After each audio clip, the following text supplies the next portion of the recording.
ইব্রাহিম আলাইহিস সালাম একবার আজরাইলকে বলছিল, আজরাইল, কোন নাফরমান পাপী ব্যক্তির যে সময় জান কবজ করো, তখন তুমি যেই চেহারা নিয়ে তার সামনে দাঁড়াও, ওইটা আমার একটু দেখাও। কিতাবে আছে। আজরাইল বলছে ইব্রাহিম আলাইহিস সালামকে যে আল্লাহর কসম, আপনি সহ্য করতে পারতেন না। ইব্রাহিম আলাইহিস সালাম বলেন, না, তুমি আমারে দেখাও, আমি দেখুমই।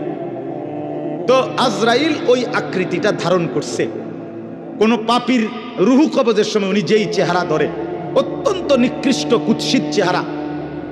তো কিতাবে স্পষ্ট আছে, ইমাম কুরতুবী বলেন ইব্রাহিম আলাইহিস সালাম চিৎকার দিয়া বেহুশ হয়ে গেছে। লম্বা সময় পরে হুঁশ আসার পরে উনি চোখের পানি ফেলে আল্লাহকে বলছে, আল্লাহ, তোমার কোন নাফরমান বান্দা পরবর্তীতে কবরের আযাব, হাসরের আযাব, জাহান্নামের আযাব আর কিছুই লাগবে না, শুধু কেবল আজরাইলের এই বিভৎস চেহারার যদি একবার দেখে, তার 60 বছরের নাফরমানির শাস্তির জন্য এটাই যথেষ্ট, এটাই যথেষ্ট। আল্লাহর নবী সাল্লাল্লাহু আলাইহি সাল্লাম বলছেন, কোরআনে আল্লাহ বলছেন, এই মালাকুল মউত আজরাইল যখন কোন পাপী নাফরমানের জান কবজ করতে আসবে, তো প্রথম এই কলিজাটার ভেতর থেকে যে রূহ আছে, এই কলজার ভিতরে, কলবের ভিতরে যে রূহ, এই রূহটা ধরে টান মারবে যখন, একটা টানে কলিজাটা ছিঁড়া, রূহটা ছিঁড়া এই কণ্ঠনালী পর্যন্ত চলে আসবে। কাল্লা ইযা বালাগাতিত তারাকিয়া, কাল্লা ইযা বালাগাতিত তারাকিয়া।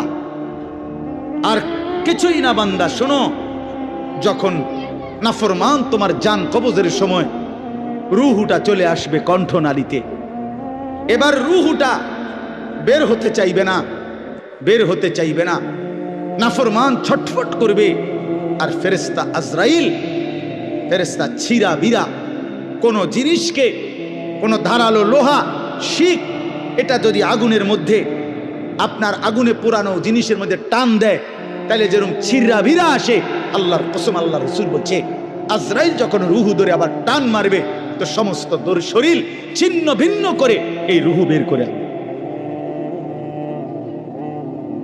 ওয়াকিলা মান রাক, আল্লাহ বলে আশপাশের মানুষগুলো তখন বলবে, ওই লোকের ছটফটানি দেখা, হায়, তাকে বাঁচাবার জন্য কোনো ওঝা ডাকো, বৈদ্য ডাকো, ডাক্তার ডাকো, কবিরাজ ডাকো, কে আছো তাকে চিকিৎসা করবে, ডাকো না, আনো না, অত ভীষণ ছটফট করছে। আল্লাহ বলেন, যান্না আন্নাহুল ফিরাক, কিন্তু ওই নাফরমান বুঝে ফেলবে আজ আর তাকে কেউ ফিরাইতে পারবে।